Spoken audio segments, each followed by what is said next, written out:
My daughter Zuri is 10 years old. She's soft-spoken, endlessly curious, and walks around with a notebook full of science facts and half-finished inventions. She also wears a sleek, stainless steel medical bracelet on her left wrist that she never takes off.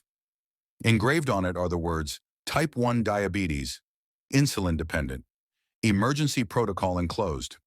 We live in the Elmwood Glen subdivision, a place where the hedges are as trimmed as the attitudes.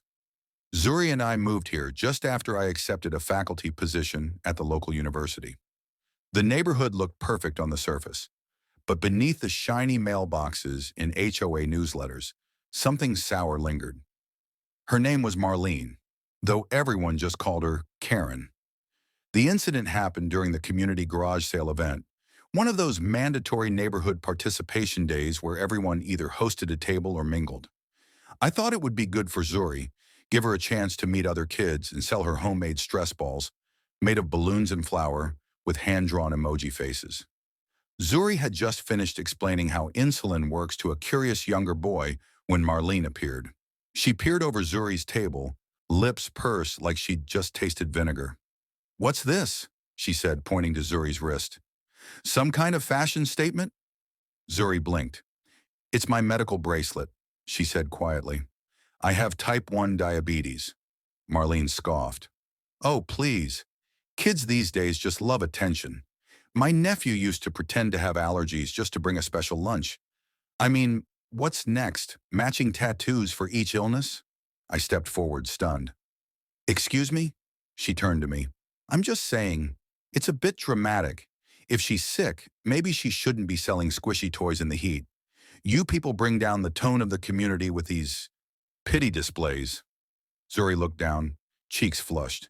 She clutched her stress ball tablecloth with small fingers. What Marlene didn't know, what she couldn't have known, is that 3 days prior, Time magazine released its annual Top 25 Young Minds Changing the World issue. On the cover, my daughter Zuri. A year ago, after experiencing a dangerous insulin crash at school due to a faulty alert system, Zuri invented a smartwatch app that connects glucose data directly to emergency contacts and school nurses with no delay. We submitted it to a Young Innovators program for fun. Months later, it won first place at a national health tech competition. Now the app is being pilot tested in 2 school districts. And Zuri, she's been fielding interview requests between homework and Girl Scouts. I took a breath and calmly reached into my tote bag. "You're right, Marlene," I said, pulling out the Time issue. "She does bring a lot of attention, but not the kind you're thinking of." I laid the magazine on the table.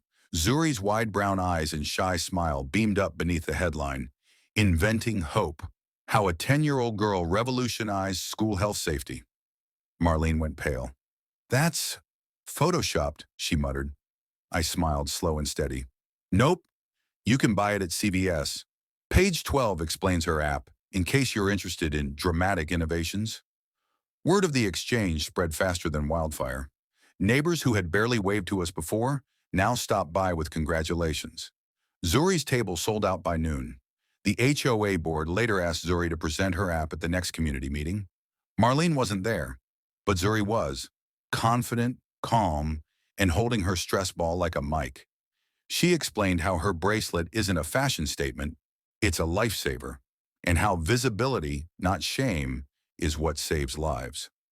The board announced plans to implement a community medical awareness program for all public events. Later, as we walked home, Zuri looked up at me and said, "Maybe next year I'll make bracelets that teach people how to help, not judge." I squeezed her hand.